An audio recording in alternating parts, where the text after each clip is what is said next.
The world is watching, no, in terms of what is going on sa Pilipinas, specifically about graft and corruption. It has already reached international headlines yung nangyayaring gusot dyan, no, about flood control. And believe me, Jay, the flood control corruption issue is just the tip of the iceberg. Yan pa lang yung lumalabas ngayon sa international media, no? Pero hindi pa natin nakikita yung nasa ilalim yan. Doc, gaano ba kahalaga ang partisipasyon ng Pilipinas, lalo na ng Pangulo, dito sa summit yan, dyan po sa Malaysia? Alam mo itong biyahe na ito ni Marcos Jr., ano, sa palagay ko, ito'y baka itong mag-redeem kahit paano, no, sa kanyang administrasyon. Kasi sa ngayon, nakita natin yung klima, no, yung economic climate sa ngayon. Napakaraming uncertainty. Andyan halimbawa itong Estados Unidos na nagiging protectionist. And then you have China who is asserting its own sovereignty. Di ba? So, kumbaga, nagbabanggaan ang mga superpowers and the Philippines is caught in between. Itong ASEAN, kapitbahay natin ito at reliable ito na trading partner. So, kumbaga, kung magkakaroon tayo ng issue ngayon sa pagkikipagkalakalan with the United States because of the tariffs, and then China, inaaway natin, no? Yung ating foreign policy is not consistent with our economic development policy, baka pwedeng gawin ni Marcos Jr., turn our attention more towards the ASEAN and makipagkalakalan tayo ng mas marami with our ASEAN neighbors. After all, you know, the ASEAN, nandyan lang sila sa tabi natin, malapit lang, mababa ang cost of trade. Kasi pag nakikipagkalakalan ka, Jade, merong gastos yan eh. Hindi naman libre na makipagkalakalan ka. May transportation cost yan, no, that may logistical cost, dadalhin mo dun yung mga kalakal. So ibig sabihin, mas maliit ang gastos natin kasi makikipagkalakalan tayo sa mas malapit lang sa kapitbahay natin. And it's a big market, no? So kagaya itong nangyari sa yung Atiga, no? So na-update yung Atiga, maganda yan. Kasi sa totoo lang, kung ako tatanungin mo, mas mainam na mas palawigin pa natin yung ating pakikipagkalakalan with the ASEAN. No, kasi yan talaga, ano yan eh, kumbaga, mga kapatid natin yan, no, mga ASEAN member countries. So, I think if there's one way to redeem, no, itong nangyayari kay Marcos Jr., no, yung kanyang free fall na yung kanyang popularity and approval ratings, baka itong oportunidad with the ASEAN might actually save him a little bit. No? If there's anything to be saved with his administration sa ngayon, kasi nakikita naman natin na hindi magandang lagay. Hindi magandang lagay ng ekonomiya, how people perceive, you know, the government in terms of yung sa graft and corruption. So, magandang opportunity to for him. Sana ma-exploit ito ng maayos. Sana seryosohin ng gobyerno ni Marcos Jr. yung pagpapalawig ng kalakalan with our ASEAN neighbors. And yet, pakita mo, Jade, no, dagdag ko lang din. Palawigin nga natin yung ating trade with ASEAN, pero hindi naman natin to sinusundan ng mga kinakailangang reforma para maging mas attractive tayo sa investors.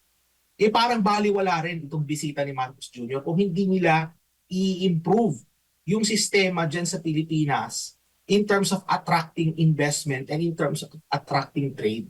Mababaliwala lang yan. Magiging parang ano lang yan. Parang photo ops lang. Yung nagpunta siya. Actually, wala nga siya dun sa picture eh. Merong isang event doon na nandun yung mga ibang ASEAN leaders. Wala si Marcos Jr. doon. So, I think it was more of an opportunity for him to socialize with some of his world leader friends na nandun. Pero dapat naman sana i-follow up niya ito with yung mga reforms na kinakailangan para maging mas attractive ang Pilipinas sa foreign investment and international trade, Jay. Lalo na, Doc, na nasa kalagitnaan po tayo ng mga issues ng korupsyon at hindi lamang sa Pilipinas ito na nararamdaman. Buong mundo ata ay nakikita nila ang nangyayari dito sa ating bansa. Paano ito makakaapekto naman? Yes, I mean the world is watching, no, in terms of what is going on sa Pilipinas, specifically about graft and corruption. It has already reached international headlines yung nangyayaring gusot dyan, no, about flood control. And believe me, Jay, the flood control corruption issue is just the tip of the iceberg. Yan pa lang yung lumalabas ngayon sa international media. No? Pero hindi pa natin nakikita yung nasa ilalim yan. Mga corruption involving sa pagpapagawa ng mga classroom. Nandyan yung mga government hospitals. No? Nandyan yung procurement even sa modernization ng ating armed forces. Procurement ng mga armas para sa ating mga uniform personnel. Kumbaga makikita mo, no, systemic kasi ang corruption sa Pilipinas eh. And yung nabibigyan ng attention sa ngayon, yan lang yung tuktok ng iceberg, mga kababayan.